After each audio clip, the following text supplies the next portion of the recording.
Testing, 1, 2.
Good morning, everyone, and welcome to Temple Buddhist Center's Sunday morning meditation service. My name is Victor, and I'm honored to be of service today.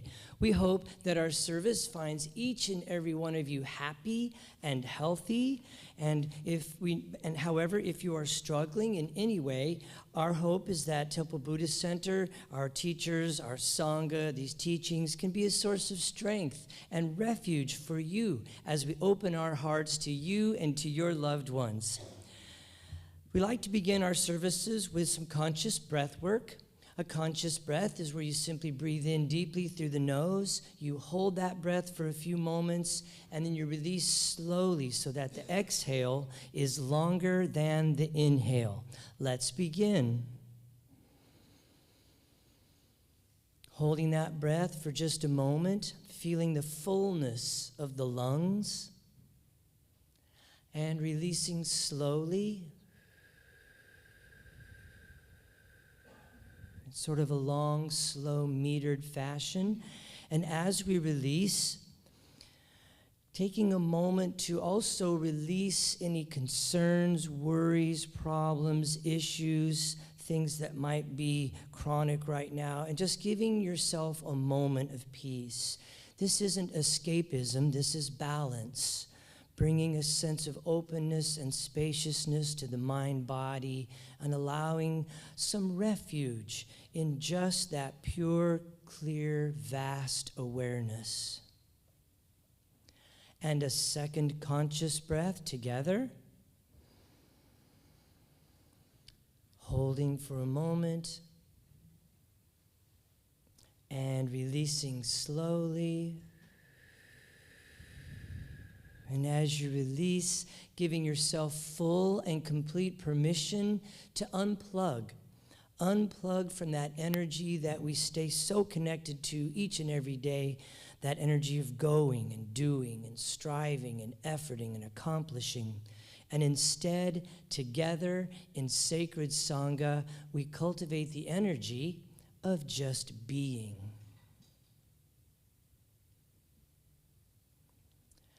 And a third conscious breath together.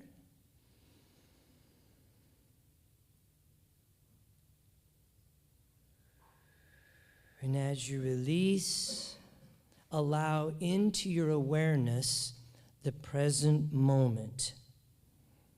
There is only this. This is all there is.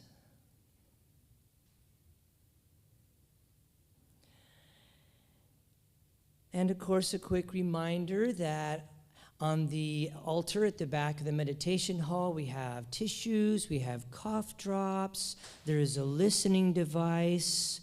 And so whatever you need to make yourself comfortable, we also have Zazen-style seating up front here. So if you'd like to sit on a cushion, a cross-legged style, that is also absolutely available to you. We also want to welcome everybody joining us from all around the world on our live streaming. And so we don't need to have a physical presence to be able to connect with each other energetically. So we welcome everyone. Here at Temple Buddhist Center, we like to begin our services with a little bit of chanting.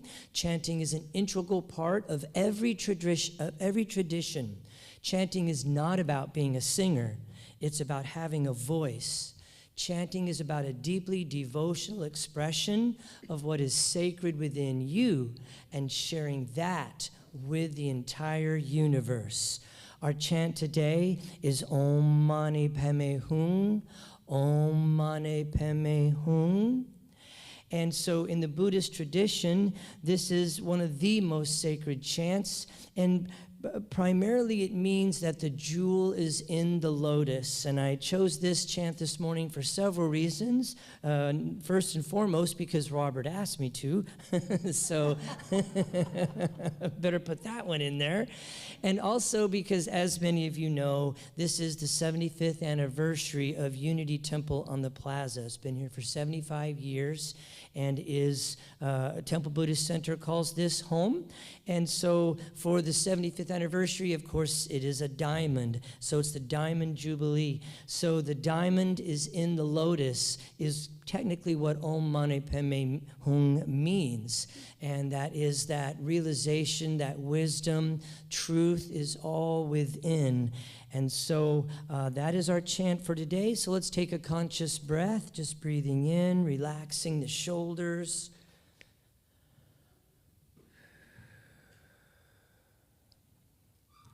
And let's begin.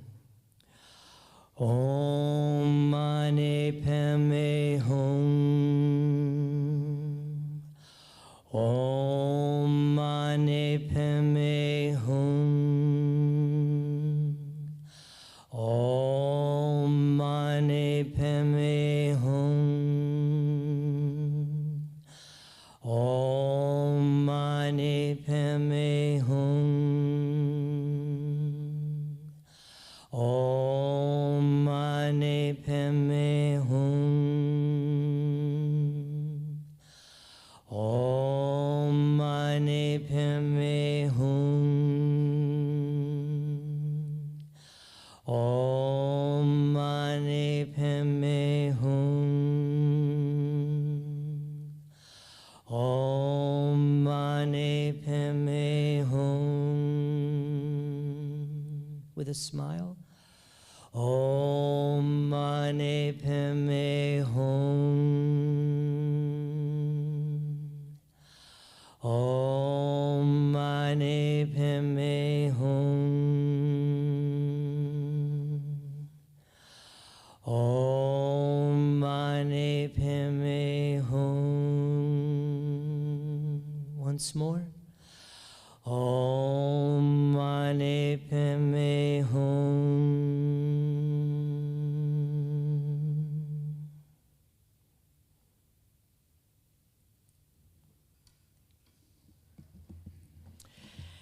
And again, welcome to Temple Buddhist Center. Here we practice Western Buddhism. Western Buddhism is a blend of Eastern philosophy and Western psychology. And this new and exciting form of spirituality is dynamic. It's growing and changing and learning with us as we find out more every day about this precious human experience. It is also active, it is inclusive, and it focuses on core Buddhist insights as well as mindfulness, meditation, and their practical applications in our daily lives.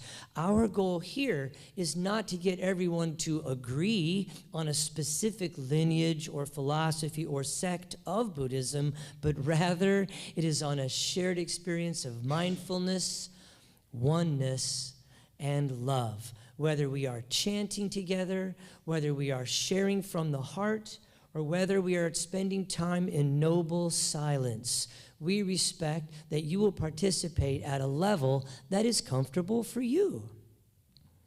And we take refuge in the three jewels and acknowledge these core values as expressions of the awakened mind: the Buddha, the Dharma, and the Sangha.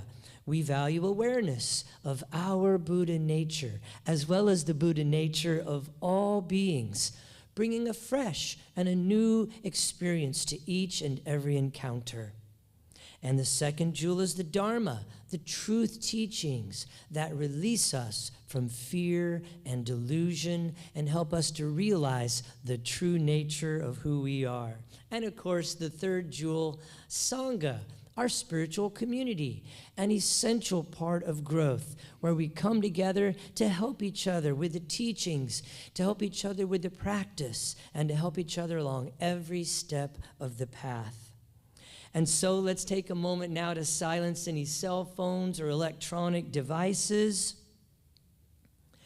as we prepare for a time in meditation and contemplation. And we will begin with the prayer of refuge, which is on the screen behind me. So let's take a conscious breath together.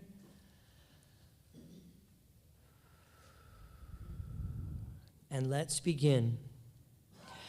In Buddha, Dharma, and Sangha, we go for refuge until fully awakened through the power of generosity, ethics, patience, enthusiastic effort, concentration, and wisdom.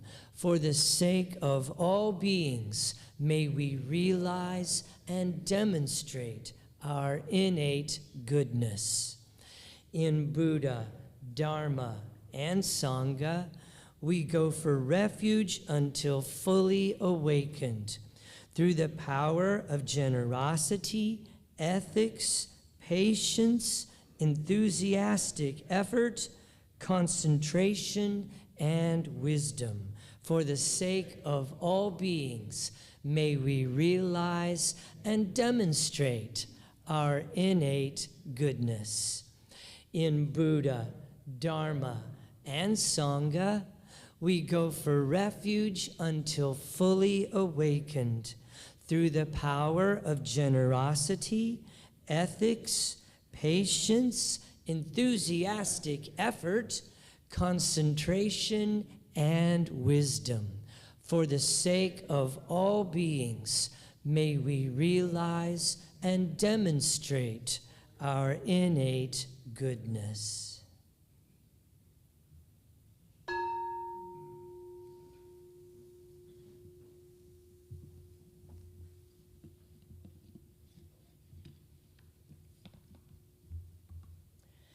And so as we prepare now for a time in meditation, if you have an extensive practice, then we invite you to practice in a way that is fitting for you this morning. If, however, you might be newer to meditation, then we're going to begin with a prayer of dedication. We will invite the bell 3 times for the 3 jewels that we just did the prayer of refuge for. And then our teacher today, Mr. Robert Brumet, will guide us in a brief guided meditation that's designed to assist you in moving into the stillness. We will spend approximately 10 to 12 minutes today in noble silence, connecting with not only each other, but our Sangha that is present and our Sangha from all around the world, connecting with each other in consciousness, connecting with those known and unknown, those past, present, and future. And so with that, let's take a conscious breath together.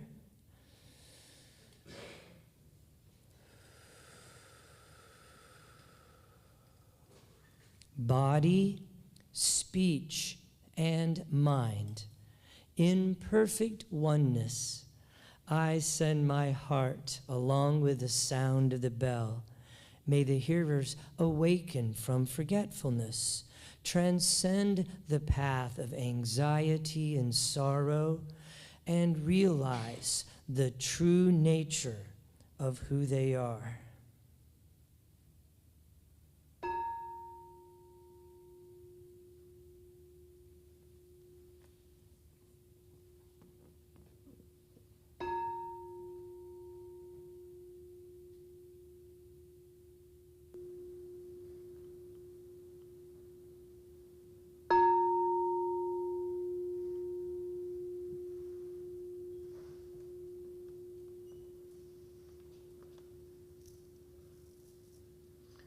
So as the sound of the bell recedes into the silence, I invite you to follow that sound into the silence within your own being, into the deep silence, that place that is always still. That place that always knows. That place that always loves.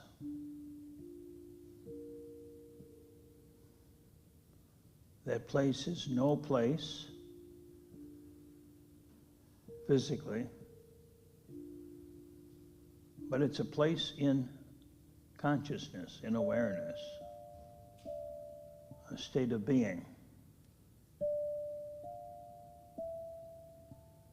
where you may recognize, experience the truth of who you are, of what you are.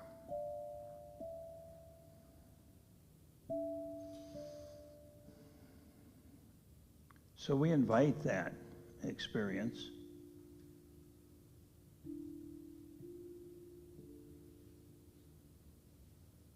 And we pay attention and listen and breathe.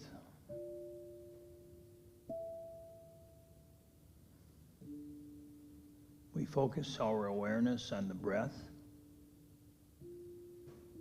We feel the breath in the body. And as we breathe and as we are aware of the breath, we rest in that state of openness, of listening. Resting in the center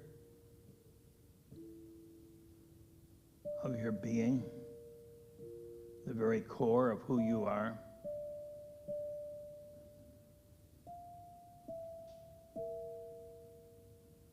The Buddha nature, the Buddha self.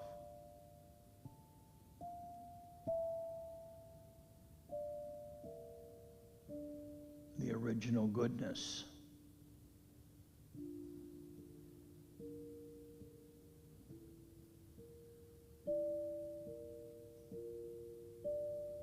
Resting and allowing our being to be nurtured, to be healed, to be guided. As we stay present in the moment and listen deeply.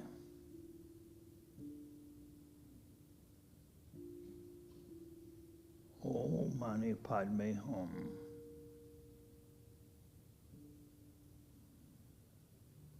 The jewel is in the lotus. You may imagine a lotus opening at your heart center.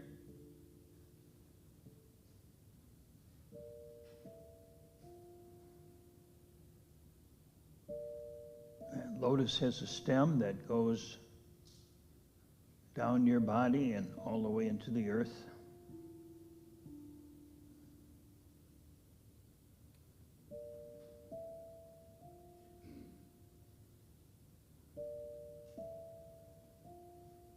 The lotus petals open to the sun, to the air, to the light.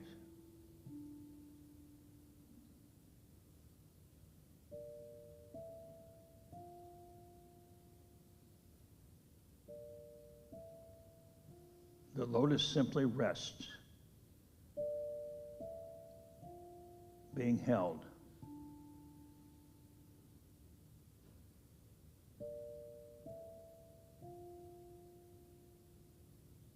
Being held in your heart.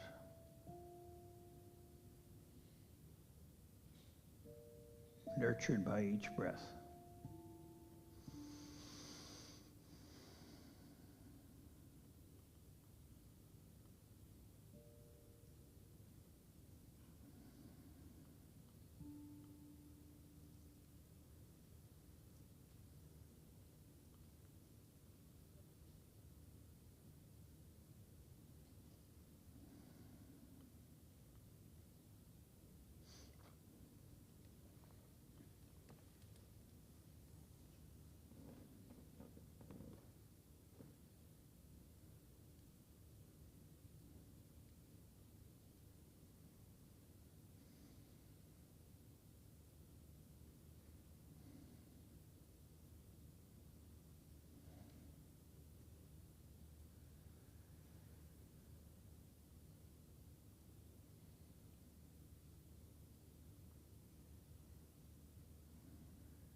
At this time,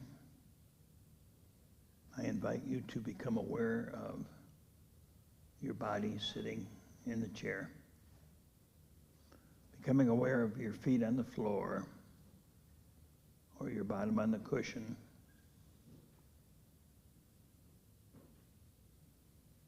Feeling your arms and your legs, your head and neck.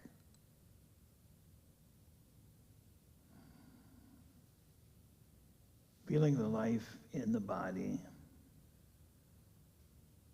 Opening awareness to hearing.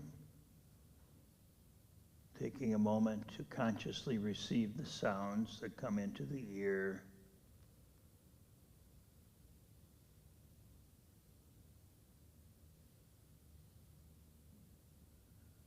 In a moment, I'm going to ask you to open your eyes when you hear the sound of the bell.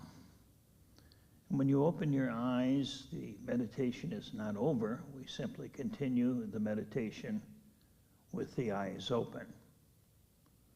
The practice is to be fully aware of all of the senses, seeing and hearing, tasting, smelling, touching, as well as the activity of thinking.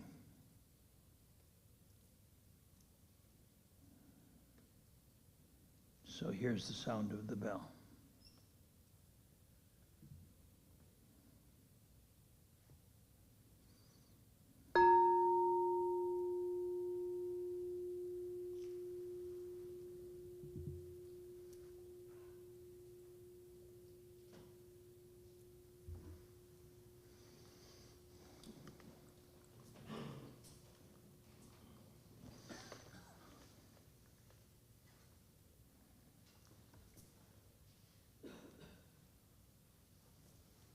Thank you, Victor.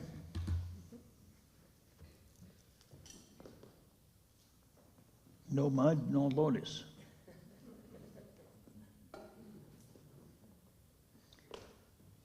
That's a saying that's been around for a long time in the Zen world. It's also the title of a book by Thich Nhat Hanh, the Zen master, Vietnamese Zen master. So I want to talk about the meaning and the wisdom within those 4 words, no mud, no lotus.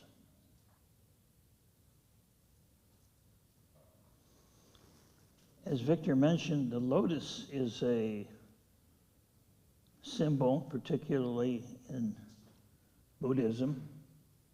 It's a symbol of awakening. It's a symbol of opening. It's a symbol of our life unfolding. The jewel is in the lotus, meaning the jewel of the Buddha nature unfolds in our everyday life. In living our life consciously, we birth, we present the jewel of the Buddha nature. So that's what the Dharma practice is to live our life skillfully and in a way that facilitates this birthing, if you will, this creation and discovery of the jewel that's within us. Not really the creation, but the development of it. The jewel is already there. But it's hidden until we uncover it and discover it. In general, the title means that suffering is necessary for growth and awakening. Mud is a symbol of suffering.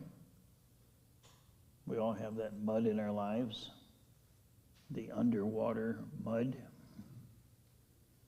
And the lotus is the joyful experience, the awakening experience, the conscious awareness. The water that the lotus floats upon is the mind. And in the hidden mind, the bottom of the pool, so to speak, is the mud. And it's the shadow, it's the hidden part of ourself that we're here to discover and to transform into the beautiful lotus. So our work is to be awake and to recognize the process of awakening, which includes the mud. This idea has been around for a long time, as I mentioned, and sometimes in the vernacular we have a little jingle that reminds us. It's called "No Wow Without the Ow." Very profound, isn't it? You can't have before you have the wow, first comes the ow. And one of my Jewish friends pointed out to me that the way he says it is before there's the joy comes the oi, which I kind of like even better, you know.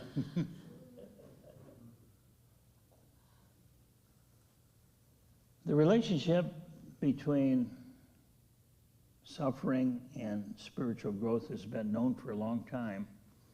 In fact, it's often been misunderstood.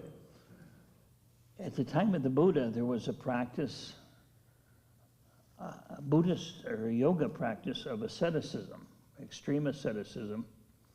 And it was believed that if you weaken the body enough, then the spirit, the lotus, will emerge.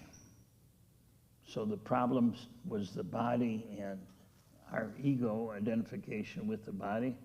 So the way to resolve that problem is to deprive the body of what it needs to the point where it's totally weak and vulnerable so that the spirit can be discovered. The Buddha practiced this for a long time.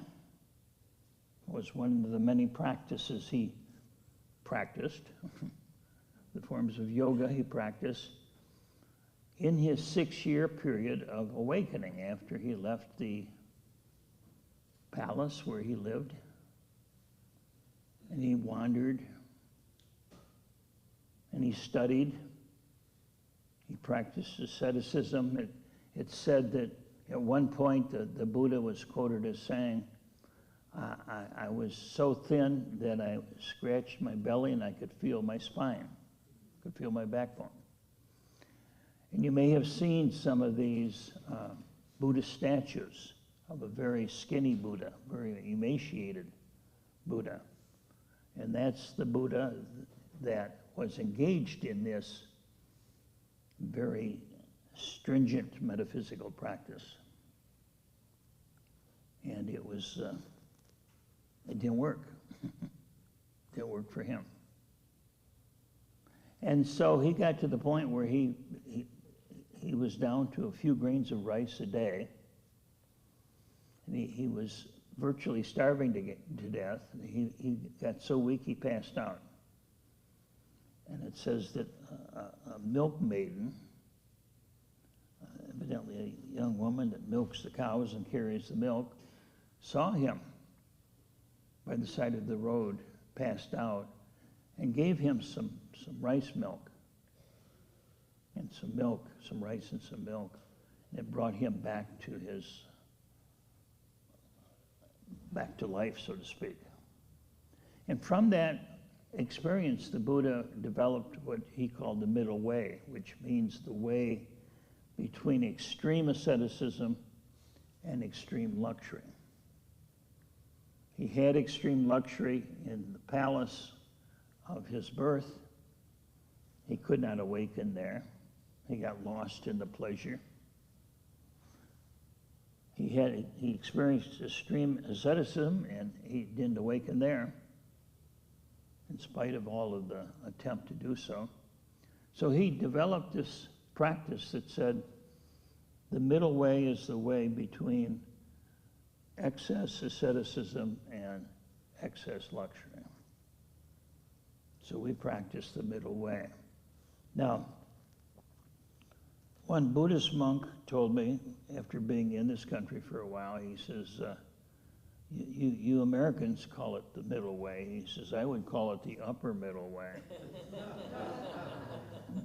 Because what we take for granted would be considered luxury in the East, you see.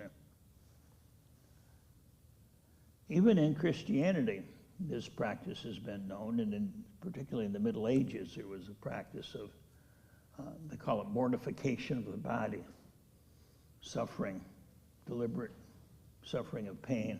And the idea, again, was similar, only it was basically if you suffer as Christ suffered, then you become as Christ was. You see, the suffering, again, part of the crucifixion, then the resurrection, the suffering, and then the awakening, the mud, then the lotus. You see? So the question sometimes comes up in discussions in Western Buddhism, and that is the question of, is suffering really necessary? You know, it's often said that the pain is necessary, but suffering is optional. However, the first noble truth doesn't say suffering is necessary, or pain is necessary, but suffering is optional. The Buddha said the first noble truth is life is dukkha, life is suffering. So then he goes on to tell you how to get out of suffering. So it's kind of paradoxical that you don't have to suffer, but first you have to suffer. Life is suffering, and then you awaken. So basically, the way I would language that is suffering is necessary to discover that suffering is not necessary. Suffering in the right way, in a skillful way, in a useful way, is the way that makes suffering unnecessary. And Carl Jung talked about two types of suffering. He says the authentic suffering, which is an essential part of being a human being. We suffer losses, we suffer pain. But then there's the authentic suffering, but there's the neurotic suffering, which is the unnecessary suffering. So there's suffering that can take us beyond itself, and there's suffering in which can go on forever. So the key is, how do we experience suffering in a way that takes us beyond suffering? So what is that certain way?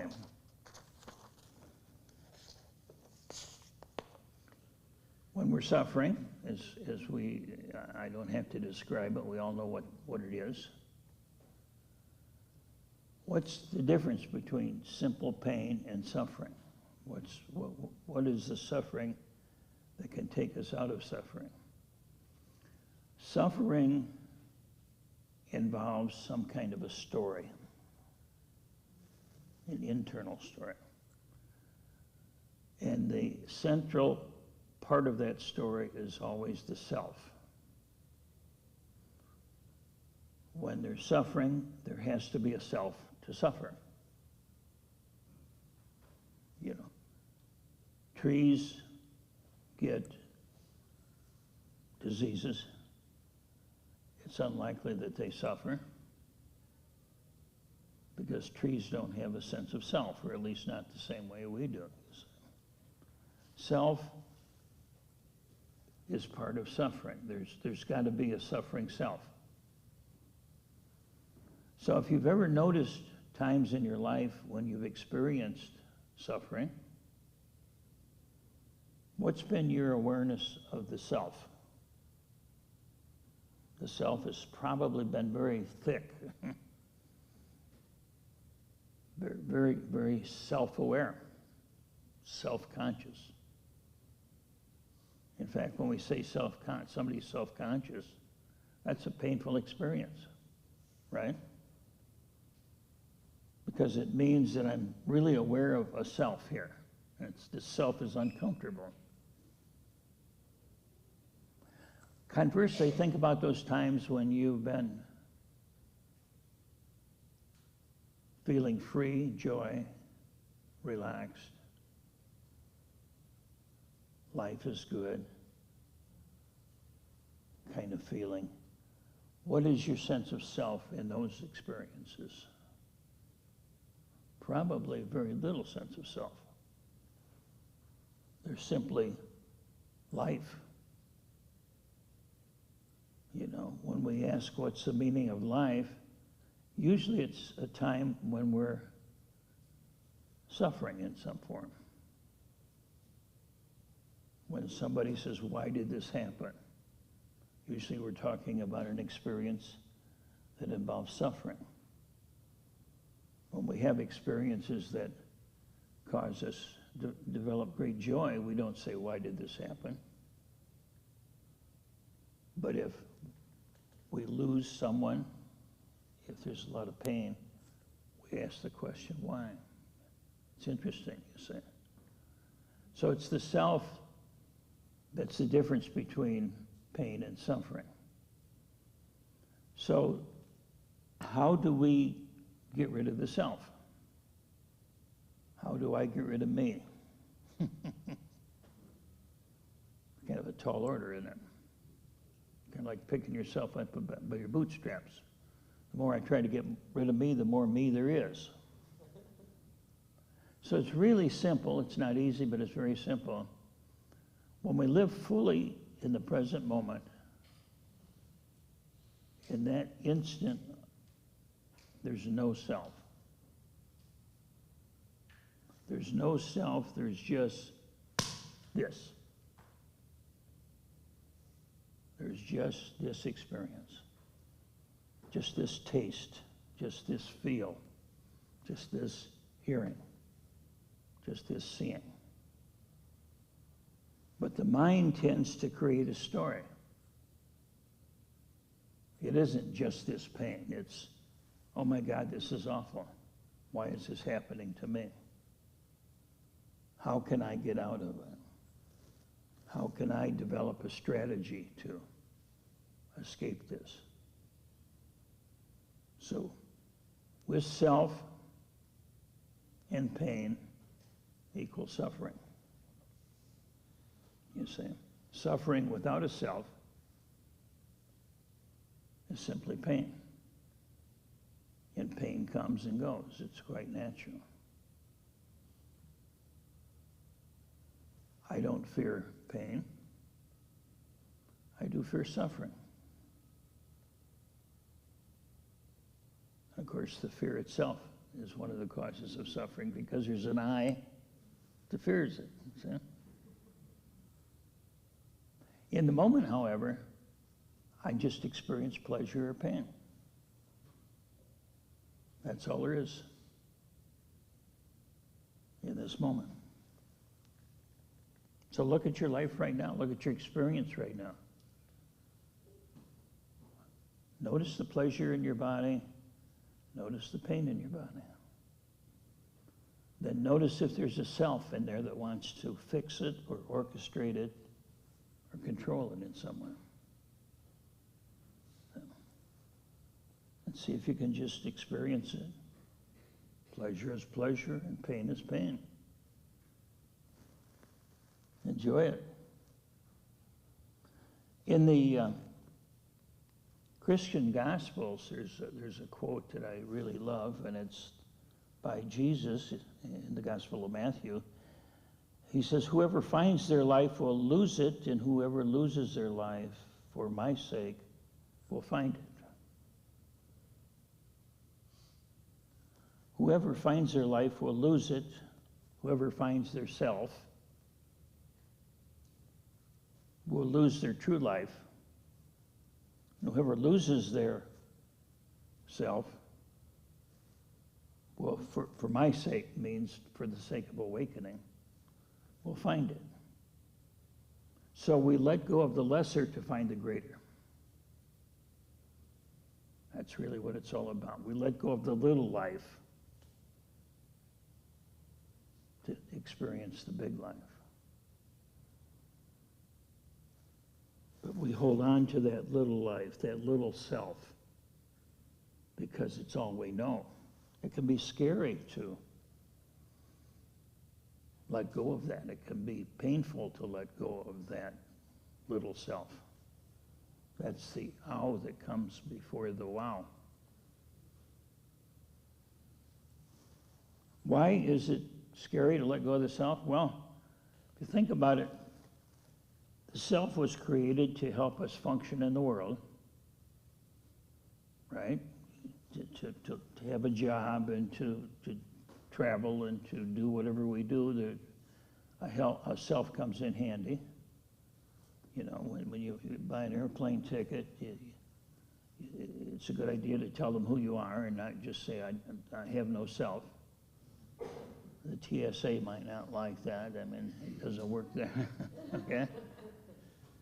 So having a self is necessary. But to recognize that that's just to be in the world. But when we give up that self, when we give up, I should say, the identification with that self, it feels like we've lost it. It can be scary. I don't know how to function. Oftentimes in retreats, toward the end of the retreat, yogis will talk to us and say, I'm frightened to go back to work or back to my family. I don't know how I'm going to function in the world, because I've experienced this place of a week or whatever it is in no self, and it's very peaceful and blissful. And now how do I put on a self and get back to the world? So, the self has a strategy for getting what we need.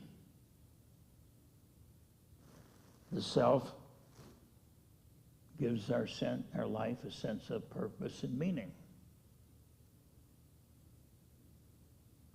It's not a totally fulfilling sense of purpose and meaning, but this is what I want. This is what I'm living for. This is what I desire. This is who I am. So that self gives us a sense of what I'm alive for, why I'm living. So when we let go of that self, or when that self lets go of us, as sometimes happens, there's this feeling of, I don't know how I'll function. I have no meaning. I have no purpose.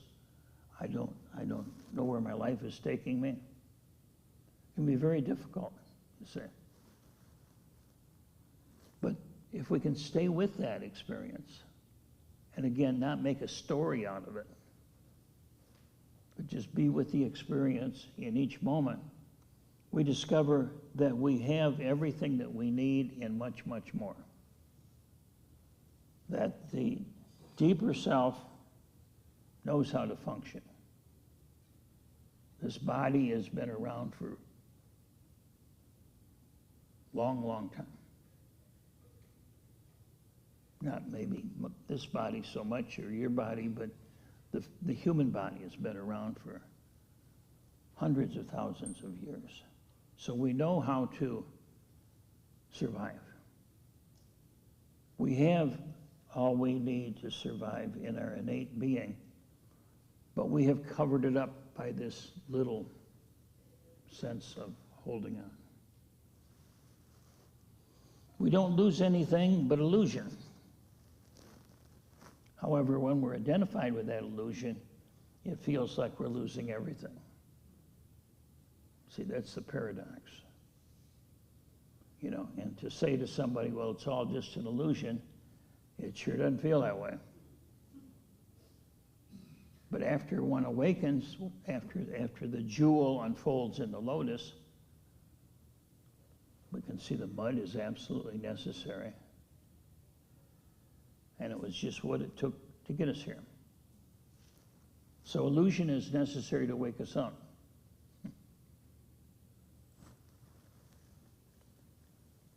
So, once again, beyond the owl lies what? Wow. Or beyond the oi lies the joy. I'd like to finish with this quote from Khalil Gibran in his book, The Prophet, wonderful little book. I quote, he says, "Your joy is your sorrow unmasked. And the self same well from which your laughter arises was oftentimes filled with your tears. For how else can it be? The deeper that sorrow carves into your being, the more joy you can contain." Okay. So suffering is necessary to go beyond suffering if we can stay awake in the present moment and not cling to some story and not cling to a sense of self. So let's just take a moment to thank the Dharma for this awareness, for this teaching. And I appreciate each of you for engaging in your practice of awakening. May you find your jewel among the lotus. And so it is.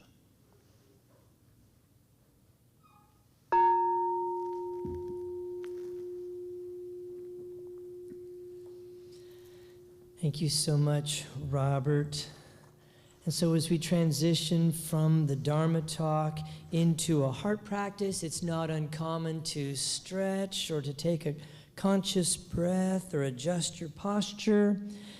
And our heart practice today is an equanimity practice.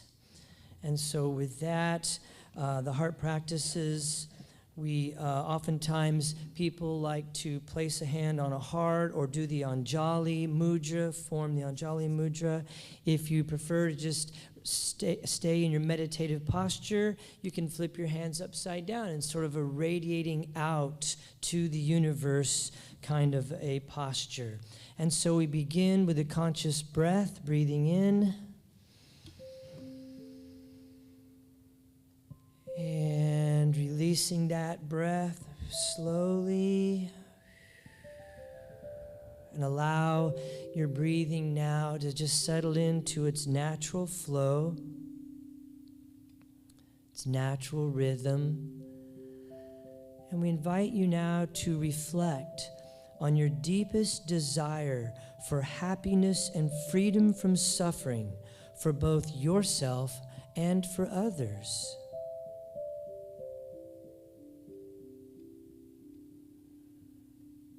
Reflect on your desire to serve the needs of others and to be compassionately engaged in the world.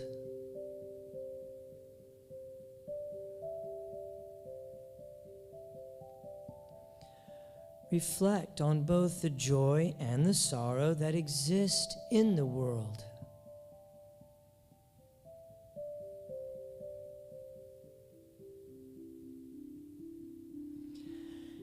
And allow your heart's truest longing for truth and well-being to come into consciousness. And with each breath, breathe into the heart's center, acknowledgement of the need to balance your pure intention of creating positive change with the reality of your inability to control people or circumstances. In a way, the heart becomes the fulcrum, the center of balancing your desire for the well-being of all people in all places with the reality of our inability to control people or circumstances. Breathing in and breathing out, releasing. I invite you now to recite silently to yourself these phrases of equanimity practice. All beings are responsible for their own actions.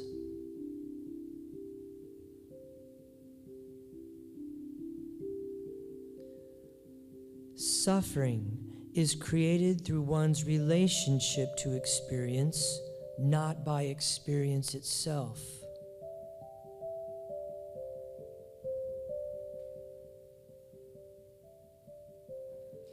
Happiness is created through one's relationship to experience, not by experience itself.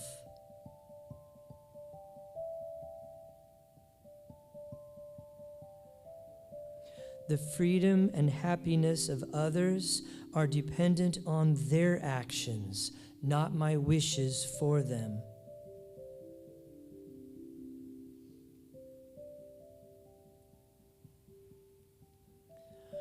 Relaxing into the vibration of this balance between harmonizing the heart's deepest desire to help others with the mind's wise response or acknowledgement of our limitations. Let's take a conscious breath together. Breathing in, I calm. Breathing out, I smile at life.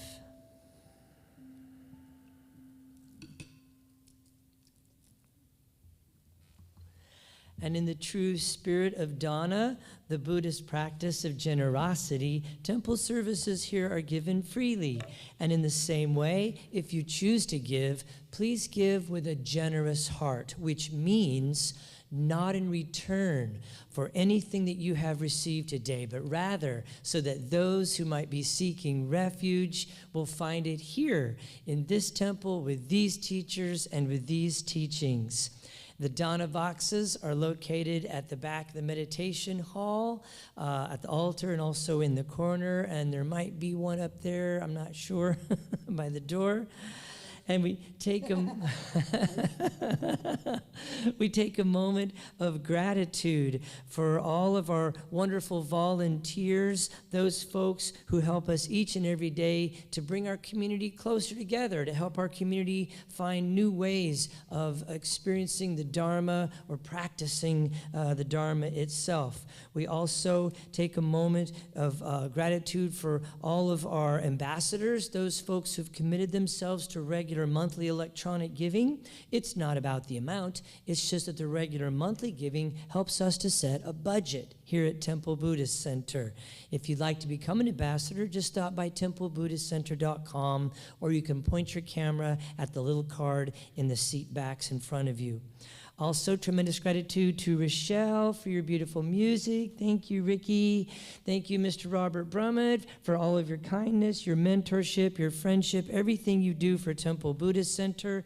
And thank you so much to each and every one of you for sharing your heart, your presence, your practice with all of us here at Temple Buddhist Center. We certainly are the better for it. And so, as we prepare to end our time together, we will put the Bodhicitta dedication up on the screen, and we'll recite this together one time. And then all of our friends up in the heavenly abodes. And there we go. All right. The Bodhicitta dedication together. May the pure, brilliant sun of Bodhicitta dawn in each and every heart and mind, dispelling the darkness of suffering and confusion unstoppably, until all are illumined and awakened. And with the palms of our hands together in front of our hearts, as we go forth now from this place, may we enter each moment in innocence, guided by the wisdom of our hearts. And as we open our hands, open our eyes, shine our light into the world. Namaste. Thank you, everyone. I have a few brief announcements for you. Don't forget delicious crumble cookies and tea and coffee downstairs. Our post-service discussion group meets in the hallway right outside the meditation doors to the left. And we have a PSD or a post-service discussion group after each one of our services. It's a wonderful way to connect with Sangha and kind of experience how others are hearing the Dharma. And then also on second and fourth Sundays, we have Growing Your Practice. We had a wonderful group last Sunday, so our next one will meet next Sunday. And the Growing Your Practice is sort of that intermediate point, right? We have folks who are brand new to meditation, who are learning and developing, and we have folks who have been meditating for, well, hundreds of years. Seems like that sometimes.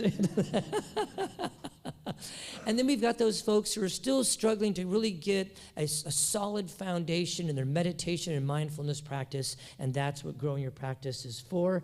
And today, our very own Brian and Tim are going to be featuring Authentic Relating, and this is always on third Sundays from 1 to 3 o'clock downstairs in the Power and Light room. And this is a wonderful program. Tim and Brian do a great job of creating a safe and structured environment for people to learn to share from the heart instead of the head. And so they have great activities and structures that are safe, and it's a wonderful program. I hope you can make it today for that. And then also we have a full moon celebration coming up September 29th. From 6 to 7:30, about 8 blocks west of us at Westwood Park. There will be dances of universal peace. There will be a flower mandala. Thank you, Tiffany. And there will also be chanting. And so we want to invite you to come out. Oh, don't forget to bring a lawn chair. And I don't know, maybe a little blanket. Are we getting there? This morning was a little crisp, so you might want to bring a little blanket or a jacket with you. And last one we had about 2 months ago, we had ducks. So you don't have to worry about bringing ducks because apparently we already have them somehow. So don't forget to sign up for our newsletter and volunteer opportunities. Thank you, Liz, if she's watching from home, for building our little online store. Lots of cool kitsch. And I will leave this up here for you on the screen. Also, there's lots of Diamond Jubilee activities going on. I think there's a raffle. And then there's also, there's a community luncheon today at noon, which is just a big open lunch. So come and have lunch with everybody downstairs. And also, we have our a food drive going here at Temple Buddhist Center. So there's a barrel right outside the door for Mimi's Kitchen. It's a wonderful organization that provides food to the food insecure in our community. So if you brought a can or a box and put it in there, wonderful. If you didn't, we're going to have the barrel out there till about 2 or 3 o'clock today. And if there's not much food in it by the end of today, I'll just call them and say, let's leave it. We'll do it again next Sunday. We'll just kind of keep it for a few Sundays until we can gather up enough food. Don't forget our lending library. And with that, thank you everyone so much for your presence and your heart and everything you do for our little community here at Temple Buddhist Center. We are growing and thriving, and it's truly a joy to be a part of your practice as well. So as you go into your day, I wish you peace, blessings, and yes, go Chiefs. Yeah.